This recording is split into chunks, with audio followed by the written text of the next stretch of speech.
الحمد لله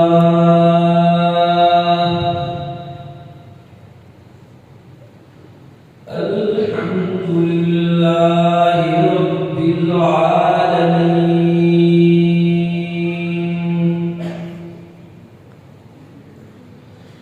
والصلاة والسلام على سيد الأنبياء والمرسلين، وعلى آله وصحبه أجمعين.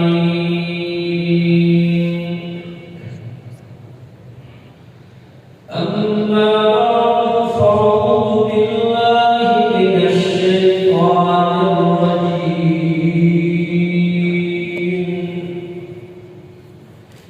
بسم الله الرحمن الرحيم.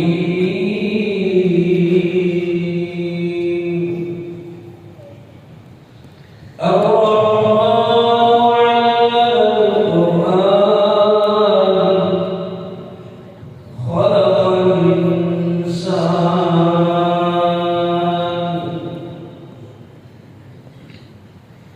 وقال تبارك وتعالى في مقام آخر: إنا نحن نزلنا الذكر وإنا له لحافظون.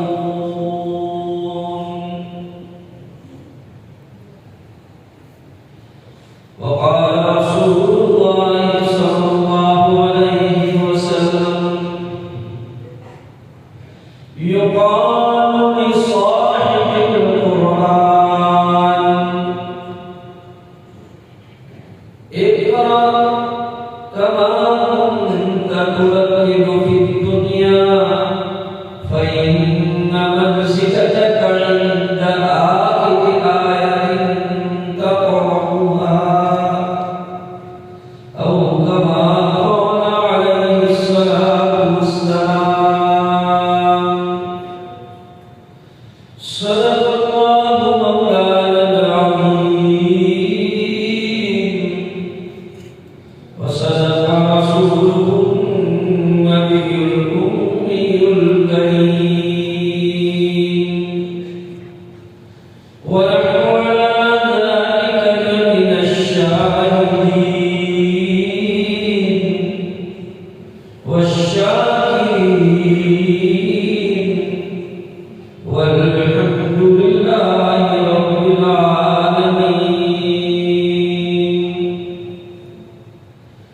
اللهم صل على سيدنا مولانا محمد، وبارك وسلم تسليما كثيرا كثيرا.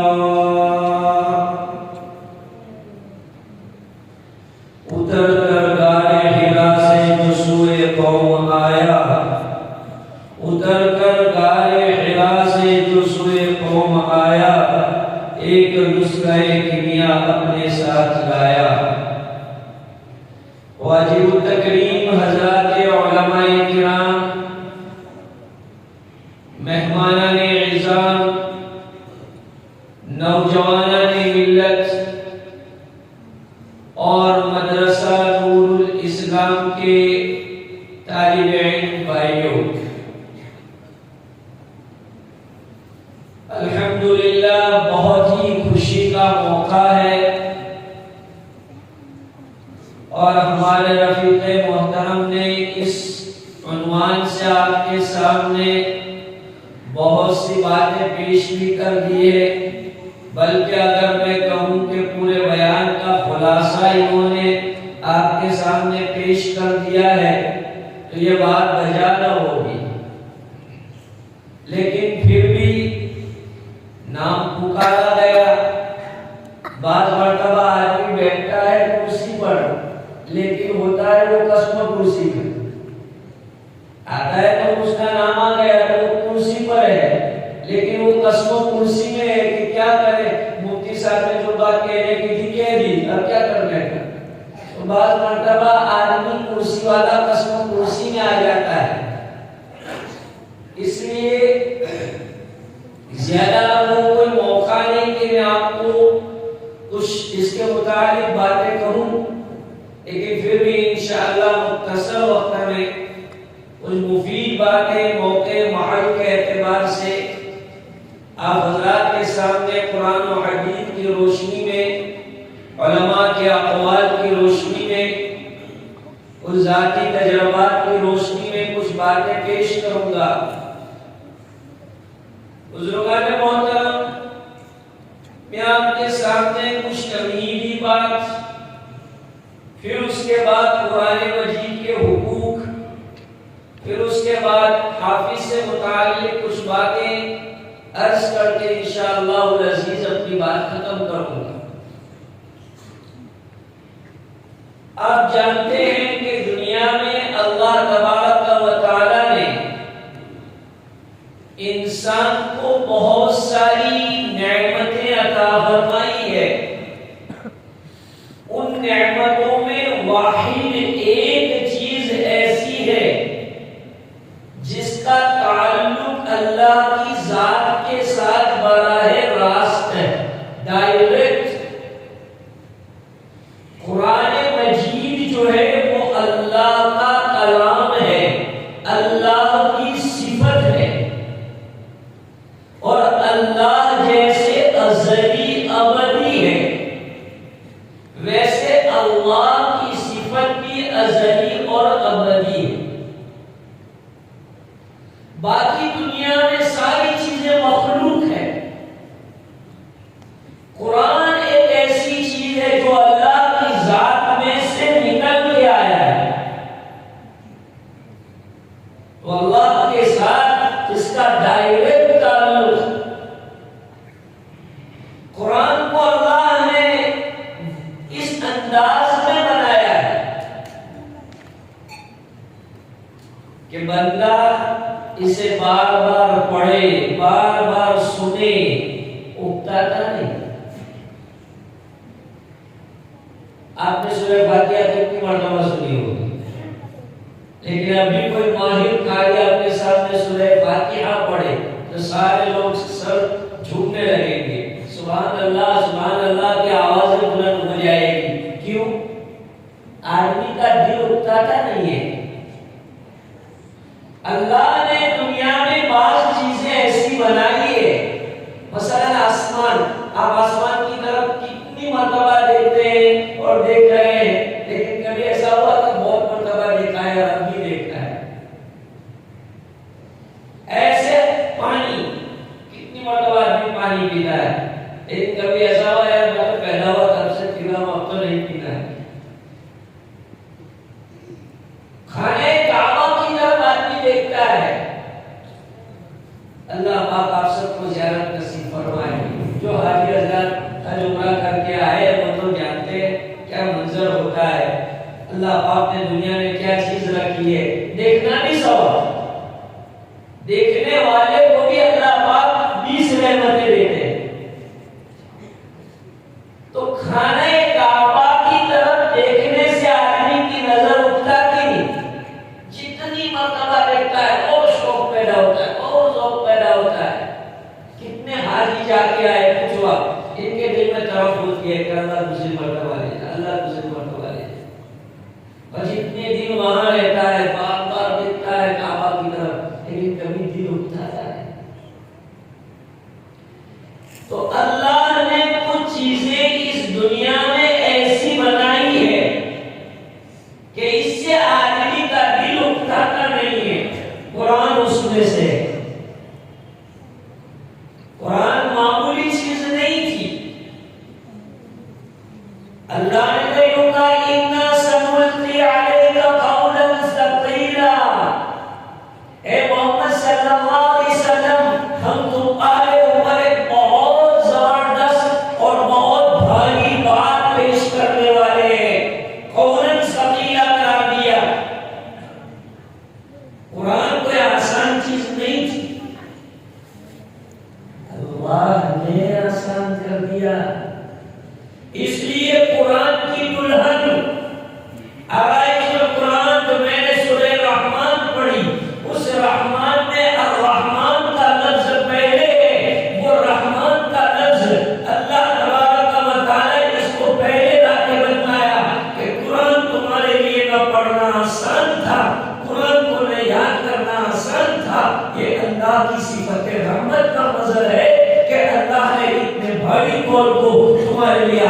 کر دیا کہ اس کو تم نے اپنے سینوں میں بٹھایا.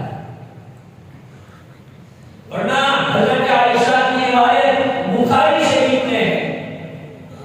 حضرت عائشہ رضی اللہ تعالیٰ عنہا فرماتی ہے کہ میں سخت جھاڑے کے دن میں سخت ٹھنڈی حضور صلی اللہ علیہ وسلم کو جب وحی کے اترتے وقت دیکھتی تو آپ کی پیشانی پسینے سے آلودہ ہو جاتی تھی. پیشانی پر پسینہ کا پکڑا ہوتا تھا سخت ٹھنڈی کی موسم میں. کس کا موسم تھا؟ یہ قرآن کا موسم.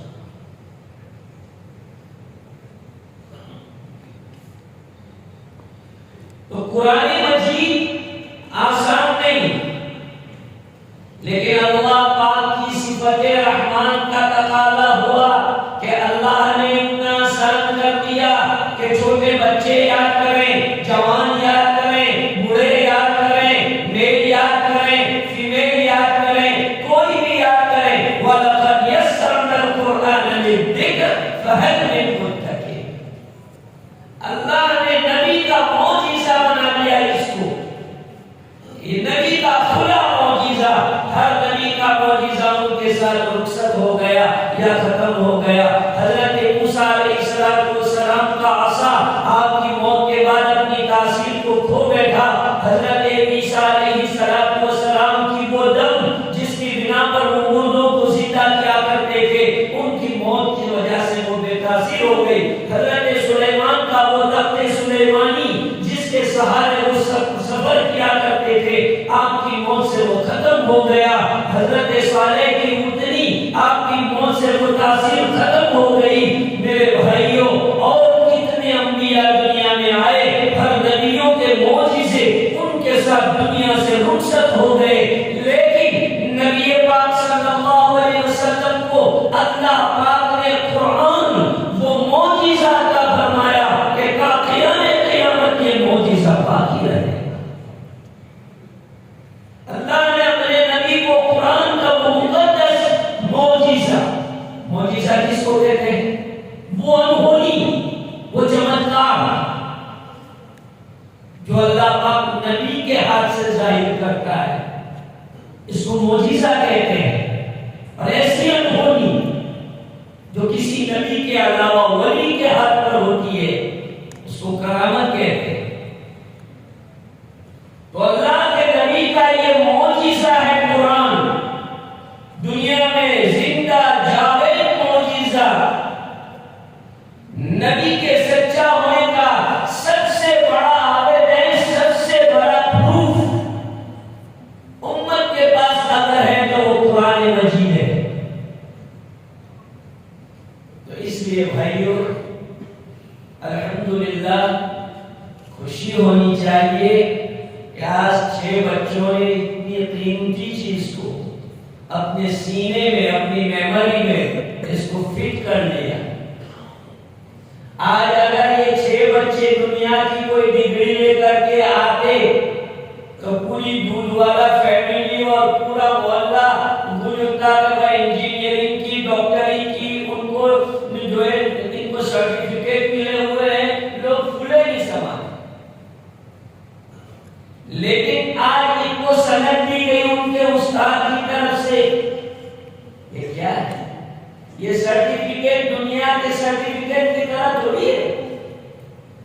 یہ سرٹیفکیٹ ان کو حضور سے ملا رہا ہے. یہ ان کا سینہ، یہ کہہ رہے ہیں کہ ہم نے قرآن ہمارے استاد کے سینے سے لیا. انہوں نے ان کے استاد، انہوں نے ان کے استاد، انہوں نے ان کے استاد، انہوں نے ان کے استاد، انہوں نے ان کے استاد، حضور تک ان کا سینہ پہنچتا ہے. جس کے سینے میں قرآن ہے اس کی نسبت حضور تک پہنچتی ہے. تو معمولی بات، جس کے سینے کا کانٹیکٹ حضور صلی اللہ علیہ وسلم کے نورانی سینے کے ساتھ ہو رہا ہو، کیا کوئی معمولی ڈگری ہے؟ لیکن چونکہ ہمارے یہاں اس کی قدر و قیمت نہیں ہوتی، ہم سمجھتے ہیں کہ دنیا کی ڈگری اگر آدمی حاصل کر لیتا ہے روزی روٹی کا مسئلہ حل ہو جاتا ہے. بزرگوں اور بھائیوں، منع نہیں کرتے. ابھی مفتی صاحب نے آپ کو بتایا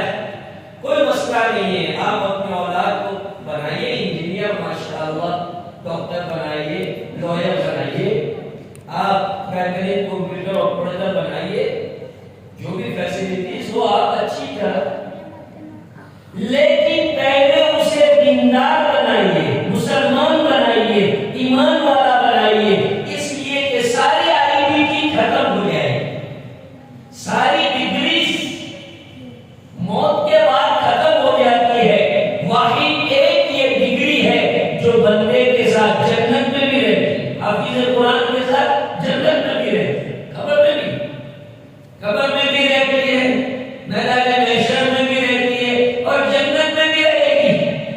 ابھی میں نے جو روایت پڑھی اس کا اللہ کے رسول صلی اللہ علیہ وسلم نے فرمایا ایکا کما کنت ترتل فی الدنیا، جیسے تم دنیا میں ٹھہر ٹھہر کے پڑھتے تھے، قرآن کی آیت پڑھتے تھے، یہاں بھی پڑھو پڑھو پڑھو پڑھو، تمہارا ٹھکانہ وہ آخری آیت پر ہے، جو آخری آیت آپ قرآن کی دنیا میں پڑھا کرتے تھے، اس آخری آیت کے اوپر آ کر تمہارا جو گریڈ ہے وہ پورا ہوگا۔ 6666 آیتیں قرآن کی، 114 اس کے چیپٹر، اتنی بابرکت کتاب، وہ چیز وہ اس کی وجہ سے یہ مجلس سجائی گئی ہے، یہ جلسہ ہے، یہ بہار ہے۔ اللہ پاک اس کو قبول فرمائے۔ تو یہ تو تمہیدی بات تھی جو میں نے مجھے آپ کو بتلانی تھی کہ ماشاءاللہ آج کا یہ جلسہ جس عنوان سے منعقد کیا گیا ہے تکمیل حفظ قرآن کی نسبت سے، تو یہ نسبت بڑی اونچی ہے، اور پھر قرآن مجید جس مجلس میں ختم ہو رہا ہو وہ مجلس بھی برکت والی سمجھی جاتی ہے، اس لیے ایسی مجالس کی بھی قدر کرنی چاہیے۔ اللہ پاک ایسی مجلسوں میں ہم کو بار بار بیٹھنے کی توفیق عنایت فرمائے۔ بزرگان محترم، کوئی بھی ڈگری ہوتی ہے یا کوئی بھی چیز ہوتی ہے اس کے کچھ حقوق ہوتے ہیں۔ قرآن مجید کے علماء نے 5 بڑے حق بیان کیے ہیں، 5 حق۔ اگر بندہ ان 5 حق کو ادا کرتا ہے تو انشاءاللہ ایک درجے میں وہ قرآن کی قدر کرنے والا سمجھا جائے گا۔ وہ مختصر انداز میں آپ کے سامنے 5 حق پیش کرتا ہوں۔ پہلی چیز، قرآن کا جو پہلا حق ہے وہ یہ کہ آدمی اس کو دل سے یقین کرے کہ یہ اللہ کا کلام ہے، منزل من اللہ ہے۔ وَإِنَّهُ لَتَنزِيلُ رَبِّ الْعَالَمِينَ نَزَلَ بِهِ الرُّوحُ الْأَمِينُ۔ پروردگار عالم نے روح الامین کے ذریعے سے اپنے مقدس نبی کے سینے کے اوپر اس کو اتارا ہے۔ اس کا یقین رکھیں کہ یہ اللہ کی اتاری ہوئی کتاب ہے، کسی انسان کی پروڈکٹ نہیں ہے۔ خود اللہ کے رسول کو معلوم نہیں ہوتا تھا کہ میرے اوپر کیا قرآن اترنے والا ہے، آپ کو بھی معلوم نہیں ہوتا۔ کتنے کوئسچن صحابہ کے ایسے ہوتے تھے، اس میں آپ خاموشی کیا کرتے تھے، پھر جب اللہ آیت اتارتے تھے تو پھر حضور ان کو جواب دیتے تھے۔ پتہ چلا کہ حضور کو بھی معلوم نہیں ہوتا تھا بعض مرتبہ کہ اللہ ان پر کیا اتاریں گے۔ تو پہلا حق، اس پر ایمان لانا، دل کے ساتھ اس کو سچا ماننا، زبان سے بھی اقرار کرے اور دل سے بھی اس کو سچا مانے، اس کا نام ہے ایمان۔ یہ پہلا حق ہے۔ جب تک آدمی قرآن پر ایمان نہیں لائے گا وہ مومن نہیں ہو سکتا۔ قرآن مجید میں اللہ نے فرمایا آمنوا باللہ وبرسولہ، اور تم ایمان لاؤ اللہ پر اور اس کے رسول پر، وبما انزل، اور اس چیز پر جو اتارا گیا ہے، ما انزل، جو اتارا گیا ہے۔ تو پہلا حق یہ ہو گیا۔ اب اس حق کے ضمن میں اور بہت حق آئیں گے، لیکن میں یہاں مختصر بتا رہا ہوں کہ یہ پہلا جب آدمی ایمان رکھے گا تو اس کی عظمت کرے گا، دل سے اس کو جو ہے پیار کرے گا۔ ایک آدمی ویلیو ہی نہیں کر رہا ہو، کسی چیز کے اندر اس کا ویلیو ہی نہیں ہے، تو وہ اس کی عظمت کیوں کرے گا، اس کا احترام کیوں کرے گا؟ تو ایمان تقاضا ہے اس کی عظمت، اس کی عظمت کی جائے۔ قرآن کی عظمت کیا ہے؟ قرآن کی عظمت علماء نے مستقل اس کے آداب لکھے ہیں۔ اسے باوضو پڑھا جائے، باوضو چھویا جائے، ٹچ کیا جائے، قبلہ رخ بیٹھا جائے۔ حضرت سعید بن مسیب رحمہ اللہ کے متعلق لکھا ہے کہ جب وہ تلاوت قرآن کرتے تھے تو قرآن کو لے کے چومتے تھے، اپنے سر کے اوپر رکھ کے کہتے تھے ھذا کلام ربی، کیوں کہتے ہیں ھذا کلام ربی، یہ میرے رب کا کلام ہے۔ یہ ہے محبت۔ محبت کافی نہیں ہے، آپ کیا عجیب بات کہہ رہے ہیں، محبت کافی نہیں ہے، عشق کرو، قرآن سے عشق کرو، قرآن کے عاشق کرو، عاشق کے قرآن۔ آدمی کو قرآن سے محبت عشق کے درجے کی ہونی چاہیے، یہ ایمان کا تقاضا ہے۔ آج ہم لوگ قرآن سے کیسے غفلت کرتے ہیں۔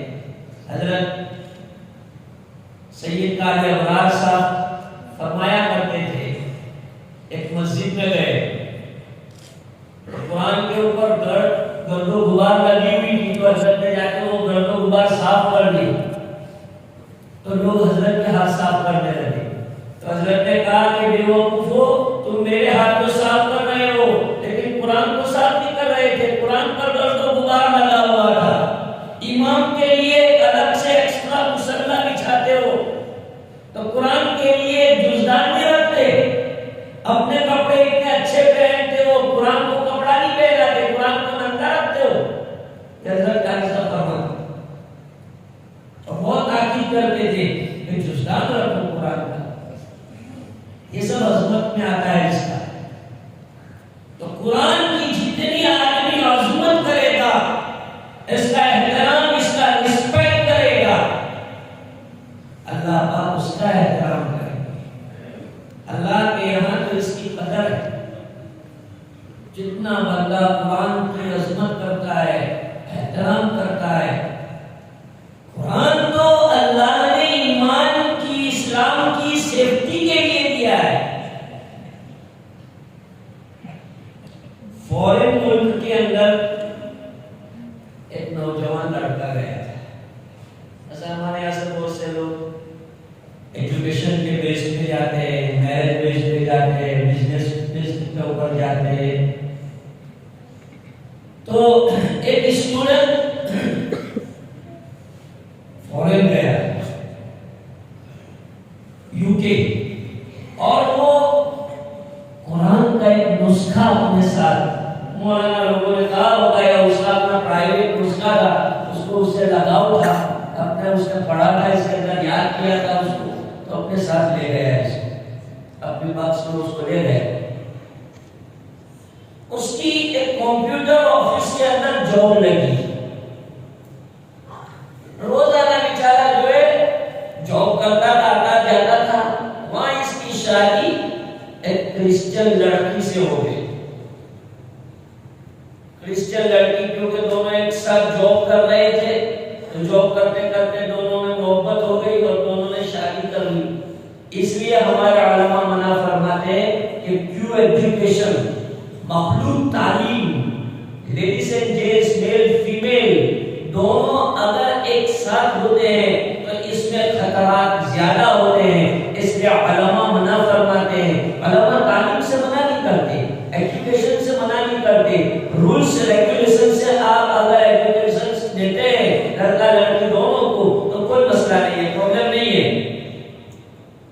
پرابلم یہاں آتا ہے کیونکہ گجرات میں کہاوت ہے، بھوک نہ جوے کھات، اونگ نہ جوے کھات، અને પ્રેમ ન જોવે જાત۔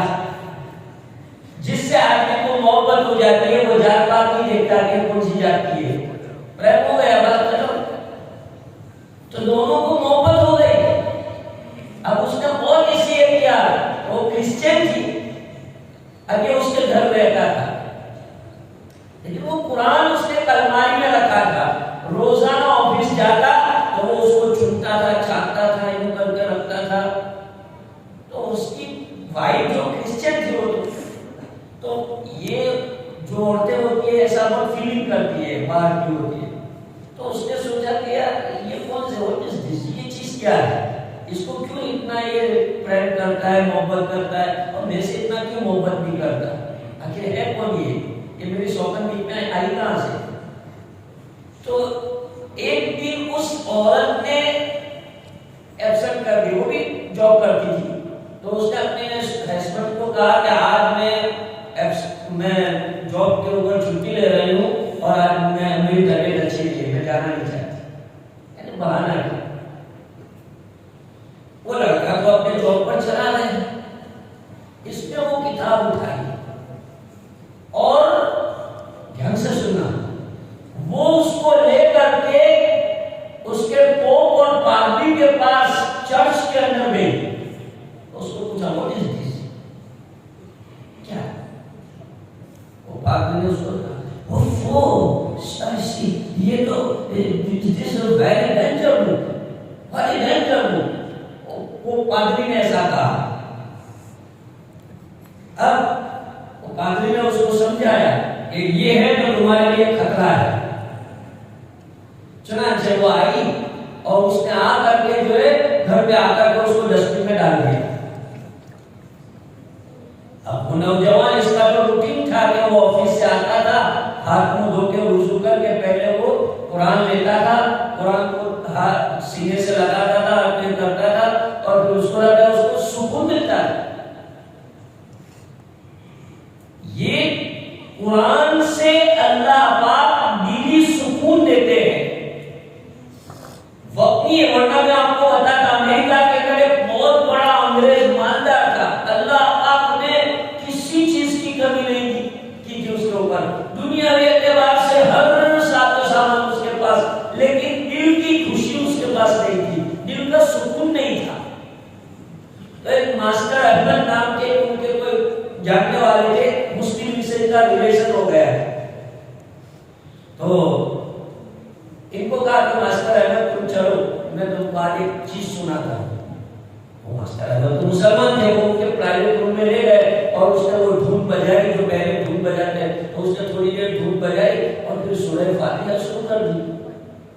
تو اس نے وہ ماسٹر احمد نے کہا کیا ہے کہ تم اس طرح سنتے ہو قرآن، یہ تو قرآن اس طرح سننا جائز نہیں ہے.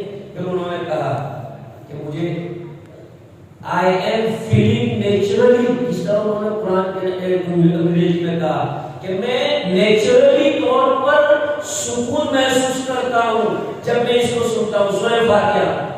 تو اللہ نے اس میں سکون رکھا ہے. چنانچہ وہ نوجوان آتا اس کو چنتا تو اپنی عادت کے مطابق اس نے قرآن تلاش کیا تو قرآن موجود نہیں.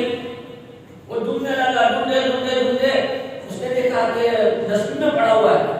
جلدی سے اس نے سب اندر سے ہٹایا اور بہت دور دور سے چلانے لگا، اس کو چوما چاٹا رکھا، کپڑے میں رکھا. اب آئی گڑبڑ یہاں پر. اس کے وائف کہتی ہے کہ ڈیسیژن لو بھائی، یا تو یہ رہے گا گھر میں یا میں رہوں گی، دونوں میں سے کوئی. یہ اگر اس کو ساتھ میں رکھتا ہے تو بیٹا ہوں تو مکان اس کے نام پہ تھا، لڑکی کے نام پہ مکان تھا، اور کہتا ہوں. لڑکے نے کہا کوئی بات نہیں، میں یہ قربانی نہیں دے سکتا، یہ میرے اللہ کا کلام ہے، میں اس کو قربان نہیں کر سکتا. تمہاری جیسی کتنی لڑکی مجھے مل جائے گی لیکن میں اپنے دین کو قربان نہیں کر سکتا. ہمارے نوجوان بھائیوں کو بہنوں کو دیکھنا چاہیے دین کی قربانی. مطلب منع نہیں کرتے، اگر انسان کسی سے پیار ہو جاتا ہے منع نہیں ہے، لیکن ریئل پیار ہونا چاہیے، حقیقی پیار ہونا چاہیے، اور اس پیار کو پانے کے صحیح راستے اپنانے چاہیے، غلط راستے نہیں اپنانے چاہیے. تو وہ نوجوان جو تھا اس کو تو اس نے گیٹ آؤٹ کر دیا، گیٹ آؤٹ. اب وہ اپنا قرآن لے کے اپنا بکسا لے کے وہ نکل گئے. آدمی جاتا ہے تو کہاں جاتا ہے؟ وہ مسجد میں گیا. مسجد میں جا کے کونے میں تو ایک دن گزرا، 2 دن گزرا گئے تو مسجد کے امام صاحب نے دیکھا کہ یار کوئی پردیسی آدمی ہے، پردیسی آدمی ہے اور بیچارہ رو رو کر رہا ہے صبح سے شام تک۔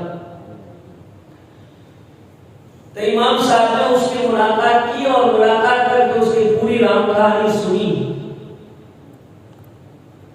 تو مولانا لوگ ہوتے ہیں ماشاءاللہ، مولانا پورے ایکٹیو تھے، انہوں نے اپنے مسلمانوں کو جمع کر دیا سب کو اور اس کا پرابلم سولو کر دیا، اس کو رہنے کے لیے مکان بھی دلا دیا اور اچھے سے سب کچھ ہو گیا۔ لوگوں نے ہیلپ کر دی فٹافٹ کیونکہ قرآن کا حکم ہے تعاونوا علی البر والتقوی ولا تعاونوا علی الاثم والعدوان، نیکیوں کے کام پر دل کھول کے مدد کرو ایک دوسرے کی، گناہوں کے کام میں مدد نہیں ہونی چاہیے لیکن نیکی کے کاموں میں ایک دوسرے کی مدد کرو۔ چنانچہ جیسے امام صاحب نے اپیل کی، لوگوں نے ان کا جو ہے سب کچھ کر دیا۔ تو وہ نوجوان جس کو یوروپ کی سڑکوں کے اوپر اس کی محبت نے آوارہ کر دیا تھا، اس قرآن نے اس کی حفاظت فرمائی اور اسے ٹھکانہ عطا فرمایا۔ پھر سے اس کی دوسری جگہ شادی ہوئی، وہ ویل سیٹ ہوا صرف قرآن کی برکت سے۔ ایک قرآن نے اس کو بچایا۔ تو قرآن ایک ایسی چیز ہے کہ جو آدمی کے جان مال عزت آبرو سب چیز کی حفاظت کرتے ہیں، کیونکہ خود اللہ کا وعدہ ہے انا نحن نزلنا الذکر وانا له لحافظون۔ اللہ فرماتے ہیں کہ ہم قرآن کی حفاظت کرنے والے ہیں، ہم نے ہی اس کو اتارا ہے۔ یہ بادشاہی لینگویج ہے، بادشاہی۔ جو لوگ عربی جانتے ہیں نا، عربی گرامر وہ جانتے ہیں کہ اللہ پاک کیسا کہہ رہے ہیں انا نحن نزلنا الذکر وانا له لحافظون۔ جیسے ہم بولتے ہیں، آدمی بولتا ہے بھائی ہم نے کیا ہے، ہم نے کیا ہے، ایسے اللہ پاک کہہ رہے ہیں ہم نے اس کو اتارا ہے، ہم اس کی حفاظت کر رہے ہیں۔ تو بادشاہی لینگویج ہے۔ جیسے کسی کنٹری کا پرائم منسٹر ہوتا ہے، وہ کہتا ہے ہم حفاظت کرنے والے ہیں۔ تو اللہ حفاظت کرنے والے ہیں۔ جب اللہ قرآن کی حفاظت کریں گے تو حافظ قرآن کی کیوں حفاظت نہیں کریں گے؟ اللہ پاک حفاظت کرنے والے ہیں۔ یہ لحافظون کے لفظوں میں اشارہ ہے کہ قرآن کی حفاظت کا انتظام حافظ قرآن سے اللہ کریں گے۔ اللہ محتاج نہیں ہے بھائیو، اللہ کسی چیز کے محتاج نہیں ہے۔ بغیر حافظ قرآن، بغیر قاری قرآن، بغیر عالم قرآن، بغیر مفسر قرآن، اللہ قرآن کی حفاظت کرنے پر قادر ہے۔ لیکن اللہ نے اس دنیا کو دار الاسباب بنایا ہے۔ مجھے آپ کو آواز پہنچانی ہے تو مائک رکھنا پڑے گا، آپ کو ہوا کھانی ہے فین چلانا پڑے گا، آپ کو روشنی چاہیے ٹیوب لائٹ چلانی پڑے گی، بھوک مٹانی ہے کھانا کھانا پڑے گا، اولاد چاہیے شادی کرنی پڑے گی، روزی روٹی کمانی ہے محنت کرنی پڑے گی۔ یہ دنیا دار الاسباب ہے۔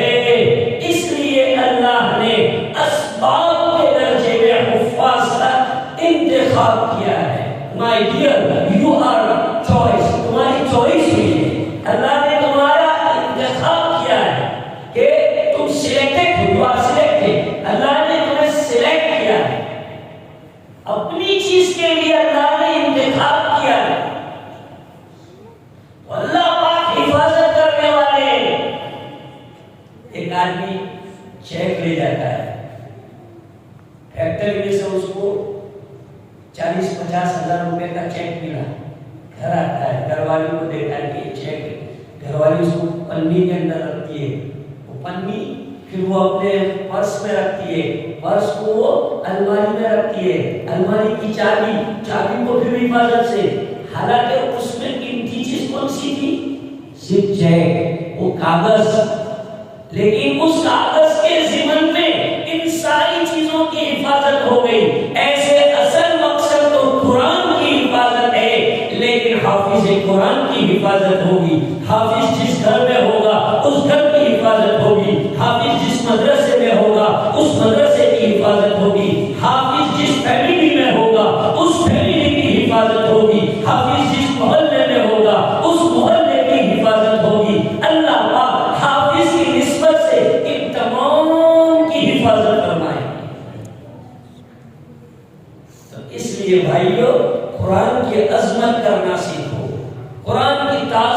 کرنا سیکھو، یہ اس کا پہلا حق ہے، اس کی عظمت۔ دوسرا حق اس کی تلاوت۔ پڑھے آدمی جتنا بھی پڑھ سکتا ہو۔ رسول اکرم صلی اللہ علیہ وسلم نے اپنے صحابہ کا وہ مزاج بنایا تھا، اور خود اللہ کے رسول کو حکم تھا وَاتْلُ مَا أُوحِيَ إِلَيْكَ مِنْ كِتَابِ رَبِّكَ وَاتْلُ مَا أُوحِيَ إِلَيْكَ مِنَ الْكِتَابِ۔ اللہ کے رسول صلی اللہ علیہ وسلم صاحب وحی ہیں، آپ پر وحی اتر رہی ہے، لیکن پھر بھی آپ قرآن مجید کی تلاوت اس انداز میں کرتے تھے۔ بخاری شریف میں روایت موجود ہے، جناب رسول اکرم صلی اللہ علیہ وسلم ایک آیت کریمہ پڑھ رہے تھے، اِن تُعَذِّبْهُمْ فَإِنَّهُمْ عِبَادُكَ وَإِن تَغْفِرْ لَهُمْ فَإِنَّكَ أَنْتَ الْعَزِيزُ الْحَكِيمُ۔ یہ آیت پڑھتے آپ نے پوری رات گزار دی۔ جب حضور کی تلاوت کرتے ہیں، صحابہ کا مزاج تلاوت کرنے کا ہے، تو میں اور آپ کون ہے کہ اس کی تلاوت نہ کریں؟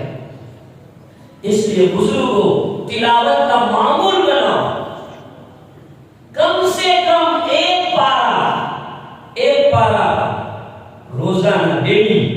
حافظ قرآن کے لیے ایک پارہ ڈیلی، بلکہ مفتی سعید صاحب نے اپنی کتاب میں لکھا ہے کہ کون پارہ پڑھے تو بھی 40 دن میں قرآن پڑھ لو انف۔ قرآن کی تلاوت بہترین مشغلہ ہے۔ حضرت علی فرماتے ہیں کہ جب میرا ارادہ ہوتا ہے کہ میں اللہ سے بات کروں تو میں نماز پڑھتا ہوں، اور جب میں چاہتا ہوں کہ اللہ مجھ سے بات کرے تو میں قرآن کی تلاوت کرتا ہوں۔ قرآن کی تلاوت کرنے والا ایسا ہے جیسے اللہ سے شرف تکلم کر رہا ہے، اللہ سے وہ بات چیت کر رہا ہے۔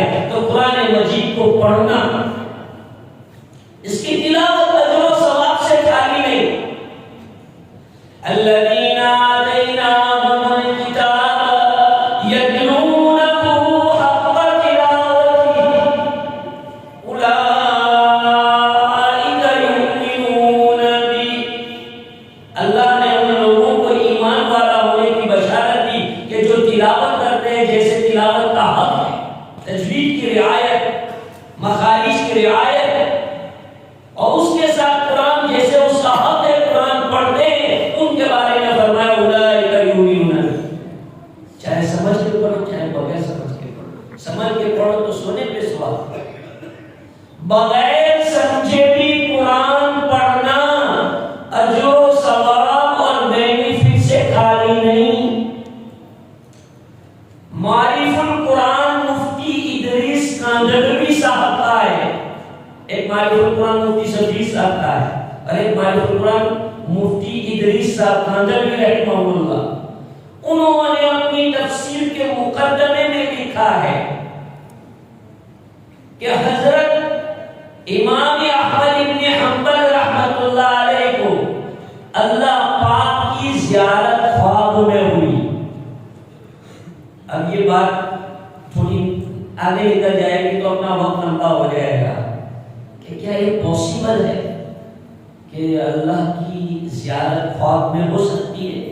یہ علم کلام کا مسئلہ ہے، لیکن ہمارے بزرگان دین علماء نے لکھا ہے، تحتاوی الدر فقہ حنفی کی ایک بہت مشہور مستند اور مضبوط کتاب ہے، اس کے حاشیے پر لکھا ہوا ہے کہ حضرت امام ابو حنیفہ رحمۃ اللہ علیہ نے 99 مرتبہ اللہ پاک کی زیارت خواب میں کی تھی۔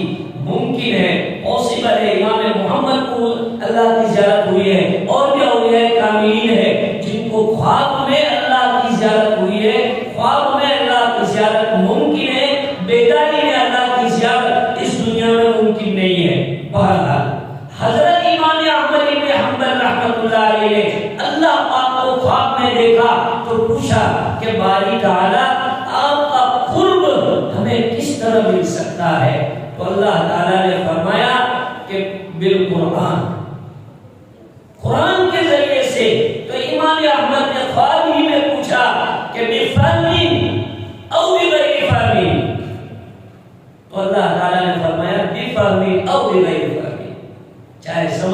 پڑھو شاید بغیر سمجھ کے پڑھو، دونوں طرح یہ اجر و ثواب ملتا ہے۔ اور بزرگوں قرآن کی تلاوت، حضرت اسید بن حضیر ایک صحابی ہے، بخاری شریف میں یہ واقعہ ہے۔ اسید بن حضیر ایک مرتبہ رات کو قرآن پڑھ رہے تھے، ان کے بیٹے کا ایک نام تھا یحییٰ، وہ باہر آنگن میں بیٹھا ہوا تھا، تو ان کا گھوڑا بندھا ہوا تھا کھلے سے، وہ بہت اچھل کود کر رہا تھا، تو ان کو ڈر لگنے لگا کہ کہیں ایسا نہ ہو کہ گھوڑا چھوٹ جائے، بچے کو رون ڈالے، تو اس لیے وہ باہر نکلے اور دیکھنے لگے، تو دیکھتے کیا ہے کہ کچھ دور روشنی جیسی چیز اوپر چلی گئی۔ صحابہ تو صحابہ تھے، ان کا تو مزاج تھا، تو حضور صلی اللہ علیہ وسلم کے پاس صبح میں جا کے کہا کہ رسول اللہ کیسا ہوا؟ حضور صلی اللہ علیہ وسلم نے پوچھا کہ تم نے دیکھا؟ کہ ہاں یا رسول اللہ، میں نے بالکل دیکھا، میرے گھر کے آنگن کے اندر کچھ روشنی ہے جو اوپر جا رہی ہے۔ سنو میرے بھائیوں، رسول اکرم صلی اللہ علیہ وسلم نے فرمایا اسے وہ اللہ کے فرشتے تھے جو آسمان سے تیری تلاوت سننے کے لیے تیرے گھر کے آنگن میں آئے ہوئے تھے۔ اسے قسم خدا کی اگر تو اپنی قرات کو جاری رکھتا اور صبح تک تو پڑھتا تو مدینے کے سارے لوگوں کو اس فرشتے کا دیدار ہو جاتا۔ فرشتے قرآن کی تلاوت کے وقت نمودار ہوتے ہیں، اس کو سکینہ کہتے ہیں، سکینہ اترتی ہے۔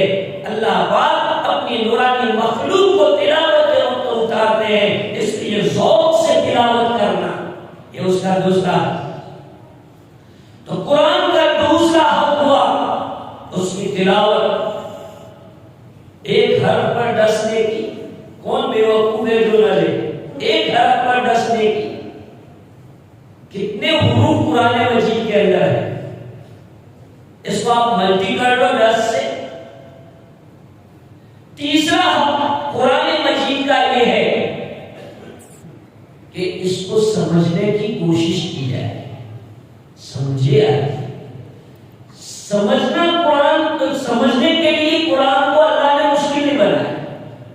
آدمی اگر سمجھنا چاہے، ماہر علماء سے اس کو اگر سمجھنا چاہتا ہے تو مشکل نہیں۔ وَلَقَدْ يَسَّرْنَا الْقُرْآنَ لِلذِّكْرِ فَهَلْ مِن مُدَّكِرٍ، اس سے مسئلے نکالنا مشکل کام ہے، لیکن جہاں تک قرآن یعنی اللہ کی مراد کہ اللہ اسے کیا سمجھانا چاہتے ہیں، اللہ کا مقصد کیا ہے، اس کو سمجھنا ہو تو کوئی مشکل نہیں ہے۔ کوئی عالم دین تھوڑی سی منٹ کے اندر آپ کو جو ہے وہ معنی مفہوم اور مطلب سمجھا دے گا۔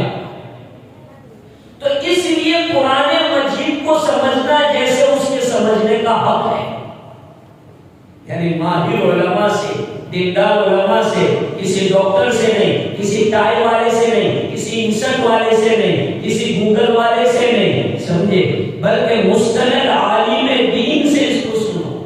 مستند عالم دین، اللہ والا، صاحب نسبت بزرگ، اس سے تمہیں قرآن اگر اس کی نسبت سے تم سمجھو گے تو تمہارے اندر نکھار پیدا ہوگا، ورنہ نبوت اور کبریائی آئے گی، تکبر پیدا ہوگا۔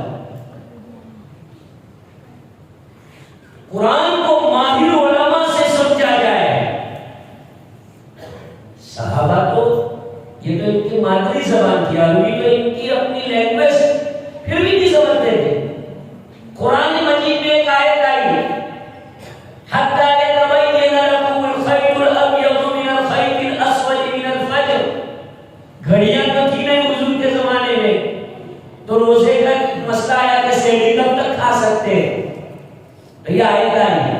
تو ایک صحابی تھے حضرت عدی ابن عاطم، حضرت علی نام کے ایک صحابی تھے، تو انہوں نے جو دھاگے لیے اور اپنے تکیے کے نیچے رکھ لیے اور دیکھتے رہتے تھے کہ سفید دھاگا کالے دھاگے سے جب تک کہ جدا نہ ہو جائے تو وہ کھاتے رہتے تھے۔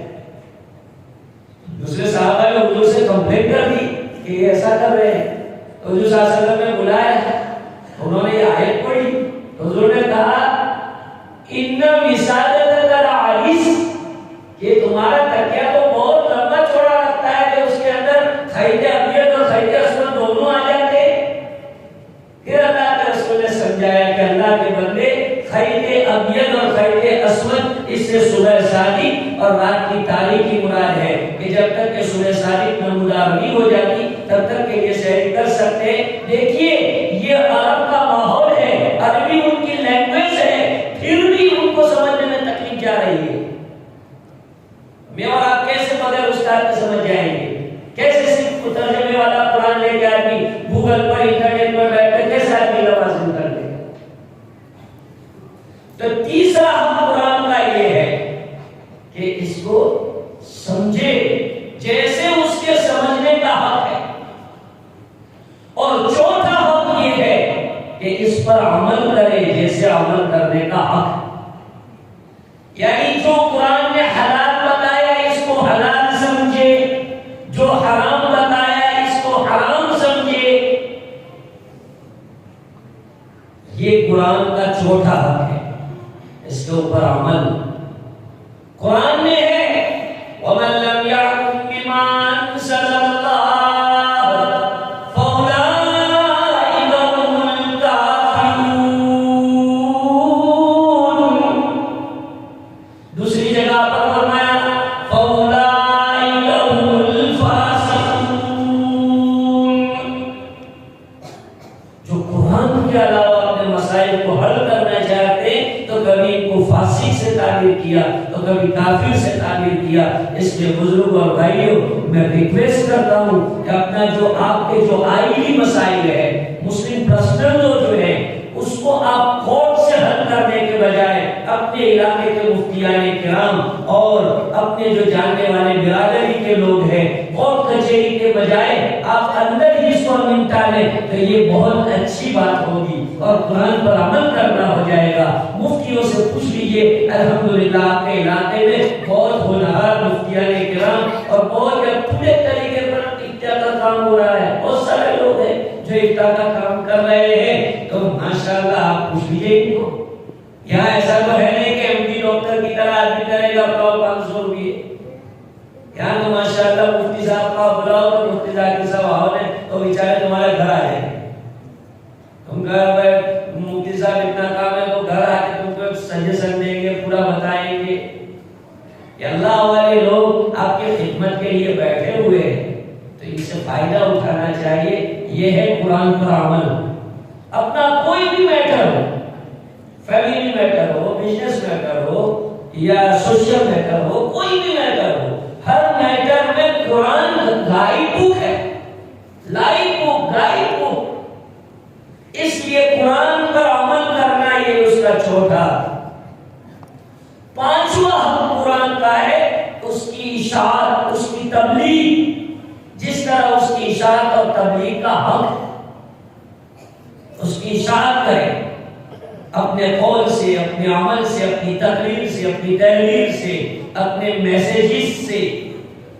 آج موبائل کا زمانہ ہے تو اس کے ذریعے سے اور انٹرنیٹ کا زمانہ ہے. آج ہمارے پاس تبلیغ کے بہت سے سورسز موجود ہیں. مارکیٹ میں بہت سے ایسے سورسز اویلیبل ہے. اللہ پاک نے ٹیکنالوجی کی فیسلٹی ہم کو دی ہے. اس ٹیکنالوجی سے بجائے جہنم بنانے کے جنت بنانی چاہیے. ٹیکنالوجی اللہ کی ایک نعمت ہے، اس کا مس یوز نہ کریں. Don't misuse my dear. اس کا آپ غلط استعمال نہ کریں بلکہ آپ اس کو صحیح استعمال کریں اور اس کا حق ادا کریں. تو اشاعت دین، تبلیغ دین جو اس کا حق ہے، یہ پانچواں حق. یہ 5 حق میں نے آپ کو قرآن کے بتائے مختصر طریقے سے کہ جب بندہ ان 5 حق کو ادا کرے گا، ایمان لائے، اس کی تلاوت کرے، اس کو سمجھے، اس پر عمل کرے، اور 5واں ہے اس کی اشاعت اور اس کی تبلیغ کرے.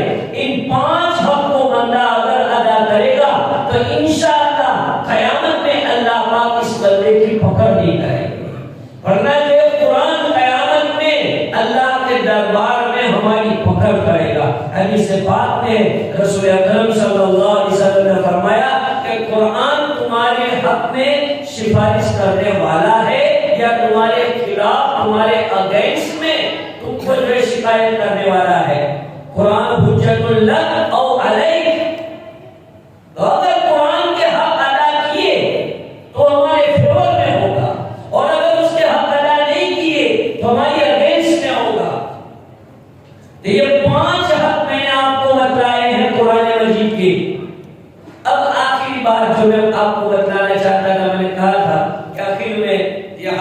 اور یہ قرآن جو ہے اس سے متعلق. تو الحمدللہ ہم روایتیں سنتے ہی رہتے ہیں کہ اللہ پاک نے حفاظ کا ایک اعزاز کیا ہے. یہ اللہ کی فوج ہے. جیسے ملک کی سیفٹی کے لیے آرمی رکھی جاتی ہے، آرمی کا ایک ڈریس ہوتا ہے، اس کا ایک کھانا ہوتا ہے، اس کا ایک ویلیو ہوتا ہے، اس کا ایک پروٹوکول ہوتا ہے، ایسے حافظ قرآن کا ایک پروٹوکول ہے اللہ کے یہاں. حافظ قرآن کا ایک ویلیو ہے. ترمذی شریف میں روایت ہے رسول اکرم صلی اللہ علیہ وسلم نے ارشاد فرمایا کہ اللہ پاک ایک حافظ قرآن کی بدولت اس کی فیملی کے 10 ایسے آدمی وجبت علیہم کلہم النار کہ ان تمام کے اوپر جہنم واجب ہو چکی تھی، ایسے 10 ممبر کو یہ ایک حافظ قرآن چھوڑا ہے. معمولی بات ہے. آج آدمی جیل میں چلا گیا ہو اور اس کو بیل مل جاتی ہے، ضمانت تو کتنی خوشی ہوتی ہے کہ وہ ضمانت مل گئی.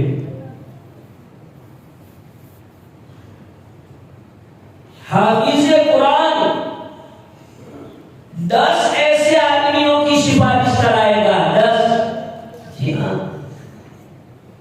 حافظ قرآن آئے گا. اللہ پاک میرے نانا ہے، میری نانی ہے، میرا دادا ہے، میری دادی ہے، میرے انکل ہے، میری آنٹی ہے، ایک کو چھوڑ دو.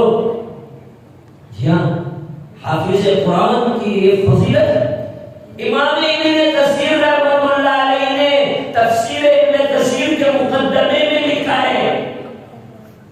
حضرت عیسیٰ علیہ السلام کے زمانے میں عیسیٰ علیہ السلام ایک جگہ پر جا رہے تھے. تو جاتے ہوئے حضرت عیسیٰ علیہ السلام کو محسوس ہوا کہ قبر والے کو عذاب ہو رہا. جب وہ واپسی پر آئے تو دیکھا کہ وہ قبر سے عذاب ہٹ چکا ہے. ابھی میں نے آپ کو بتایا تھا کہ جناب عیسیٰ علیہ السلام کو اللہ نے معجزہ عطا فرمایا تھا. مردوں کو قبر کے پاس کھڑے رہ کے کہتے تھے قم بإذن اللہ، وہ کھڑا ہوتا تھا. حضرت پھر اس کو کہتے اپنی جگہ چلا جاؤ، اپنی جگہ چلا جاتا. وَأُحْيِي الْمَوْتَىٰ بِإِذْنِ اللَّهِ قرآن میں. تو حضرت عیسیٰ علیہ السلام نے اس قبر پر کھڑے رہ کر اس قبر والے کو کہا قم بإذن اللہ. وہ قبر سے کھڑا ہوا اور اس کی بات پوچھی کہ بھئی تمہارا جو یہ کیا معاملہ ہے کہ تمہیں عذاب ہو رہا تھا، پھر وہ عذاب ختم ہو گیا. تو اس نے حضرت کے سامنے بات پیش کی کہ میں تو بہت ایسا تھا، نافرمان تھا، اس کی وجہ سے میں عذاب کا لائق نہیں تھا. پھر فرمایا لیکن میری خاتون اللہ پاک نے مجھے جو عورت دی تھی وہ بڑی نیک صالحہ تھی.